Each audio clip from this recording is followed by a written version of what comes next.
اللاتی بہنوں کے حوال کو سمجھ لیا کہ اللاتی بہنوں کی 7 حالتیں ہوتی ہیں، اس کو سمجھ لیا۔ اب ہم ایک مسئلے کو سمجھتے ہیں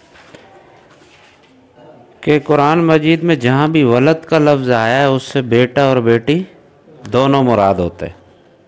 ولد سے مذکر ہو یا مؤنث ہو دونوں شامل ہوتے ہیں، لیکن ایک آیت ایسی ہے یہ والی کہ جس میں ولد سے صرف ابن مراد ہے۔ وہ کس طرح کہ اس آیت کی تفسیر جو ہے یہ حدیث کرتی ہے۔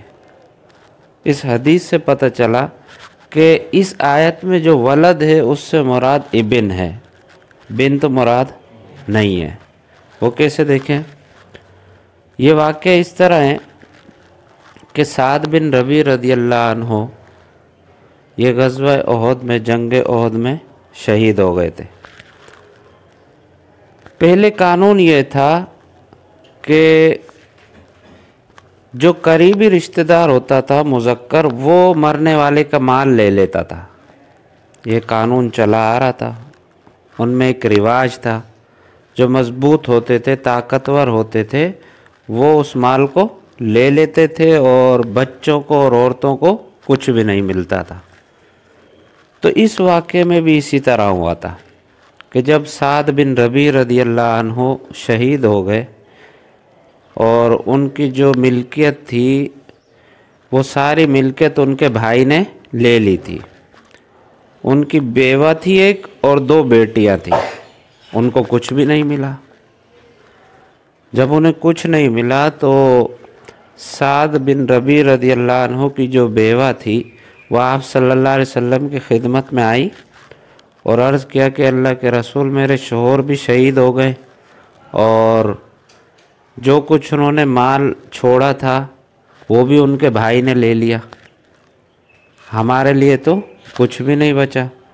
اس کی 2 بیٹیاں بھی ہیں اور میں اس کی بیوہ بھی ہوں، تو لہذا ہمارے متعلق جو ہے نا کوئی فیصلہ فرمائیے کہ ان کی ملکیت میں سے ہمیں بھی کچھ ملے۔ تو اب تک چونکہ وراثت کی جو آیات تھی، وراثت کا جو قانون تھا وہ اب تک نازل نہیں ہوا تھا۔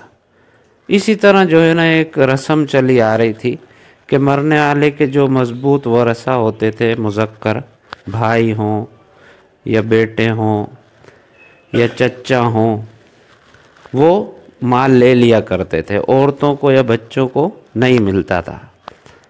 تو آپ صلی اللہ علیہ وسلم نے ان کی بیوی کو یہ جواب دیا کہ اللہ تبارک و تعالیٰ ہی فیصلہ فرمائیں گے آپ کے اس مسئلے کے بارے میں، اب تک تو کوئی ایسا حکم نازل نہیں ہوا۔ تو فوراً جو ہے نا جبرائیل امین جو ہے وہ نازل ہوئے، یہ آیات پوری وراثت کا ایک قانون لے کر نازل ہوئے۔ یوصیکم اللہ فی اولادکم للذکر مثل حظ الانثیین۔ یہ جو آیات وراثت ہیں یہ اس عورت کی فریاد پر نازل ہوئی۔ تو آپ صلی اللہ علیہ وسلم نے پھر ان سب کو بلایا، حضرت سعد رضی اللہ عنہ کی بیوہ کو، ان کی 2 بیٹیوں کو اور ان کے بھائی کو، یعنی ان بیٹیوں کے چچا کو، اور پھر آپ صلی اللہ علیہ وسلم نے یہ فیصلہ دیا کہ جو سعد رضی اللہ عنہ ان کی بیوی کو 8واں حصہ ملے گا اور ان کی 2 بیٹیوں کو ثلثان ملے گا، اور جو بچ جائے گا وہ کسے ملے گا؟ بھائی کو ملے گا۔ یعنی اس سے مال لیا، اس سے سعد رضی اللہ عنہ کے بھائی سے مال لیا، اور پھر اس طرح شرعی طریقے کے مطابق جیسے اللہ تبارک و تعالیٰ نے حکم دیا تھا اس حکم کے مطابق بیوی کو 8واں حصہ دیا، 1/8، اور بیٹیوں کو ثلثان، اور اس کو کیا بنایا؟ عصبہ۔ یہاں پر مسئلہ کتنے سے ہوا؟ 24 سے۔ 24 کا ثمن 3، ثلثان 16، باقی جو 5 بچ گئے وہ اسے مل گئے۔ یہ وہ پہلا مسئلہ تھا جو اس روئے زمین پر پیش آیا تھا۔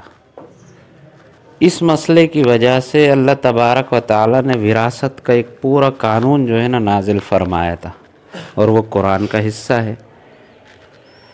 تو دیکھیں یہاں پر آپ صلی اللہ علیہ وسلم نے بیوی کو 8واں حصہ دیا، 2 بیٹیوں کو ثلثان دیے، اور بھائی کو بچا ہوا مال دے دیا، 5 دے دیا۔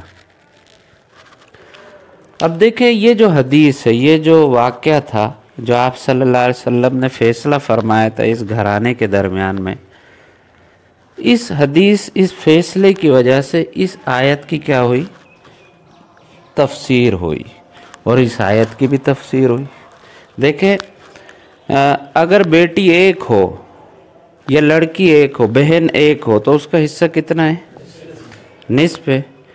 بیٹی 2 سے زیادہ ہوں، فوق اثنتین، الفاظ کیا ہے؟ فوق اثنتین، یعنی 2 سے اوپر ہوں، تو بیٹیوں کا حصہ کتنا ہے؟ ثلثان ہے۔ تو دیکھیں یہاں پر 2 کا حصہ بیان نہیں ہوا، 1 کا حصہ بیان ہوا۔ اگر 1 ہو تو نصف، اور 2 سے اوپر ہو تو ثلثان، تو 2 کا حصہ یہاں پر بیان نہیں ہوا۔ اگر 2 بیٹیاں ہوں تو ان کو کتنا ملے گا؟ تو اس حدیث سے دیکھیں اس کی بھی تفسیر ہوئی کہ آپ صلی اللہ علیہ وسلم نے 2 بیٹیوں کو کتنا دیا؟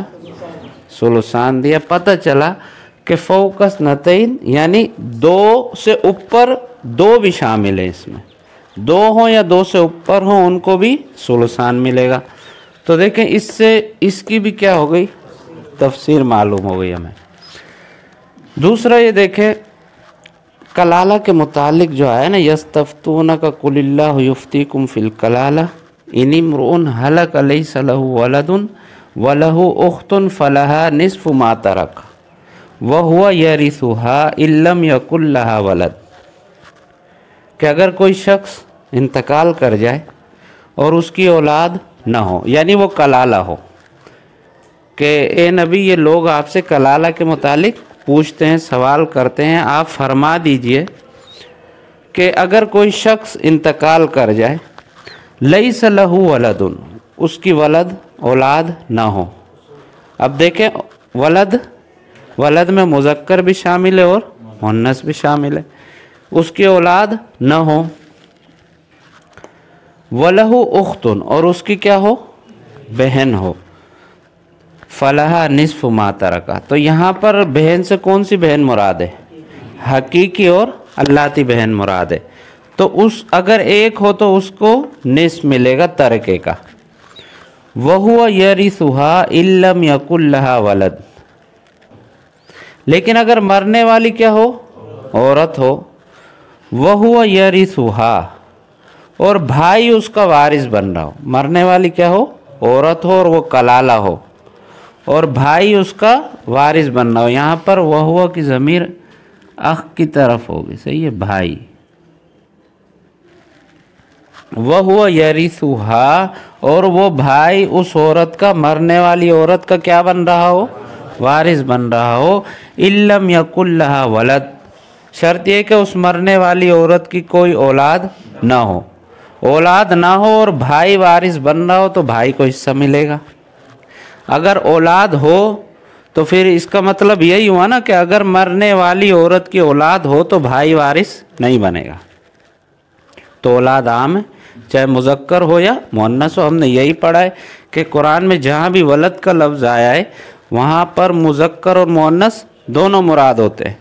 تو یہاں پر بھی پتہ چلا کہ اگر مرنے والی عورت ہے اور اس کا بھائی وارث بن رہا ہے، وہو یرثها، بھائی اس کا وارث بن رہا ہے، اور اس عورت کی کوئی اولاد بھی نہیں ہے، کوئی اولاد نہیں ہے، تب بھائی کیا بنے گا؟ وارث بنے گا۔ نہ مذکر ہو نہ مؤنث ہو، تب بنے گا نا۔ ولد سے تو یہی سمجھ میں آ رہا ہے۔ تو ہم نے دیکھا کہ آپ صلی اللہ علیہ وسلم نے بیٹیوں کی موجودگی میں بھائی کو کیا دیا؟ حصہ دیا۔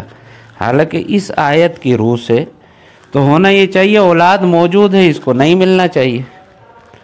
بنت موجود ہے نا، 2 بیٹیاں موجود ہے، ولد موجود ہے، جب ولد موجود ہے تو بھائی وارث نہیں ہونا چاہیے۔ تو یہاں پر اس حدیث سے آپ صلی اللہ علیہ وسلم کے اس فیصلے سے یہ معلوم ہوتا ہے کہ یہاں پر ولد سے مراد جو ہے ابن بیٹا مراد ہے۔ کون مراد ہے؟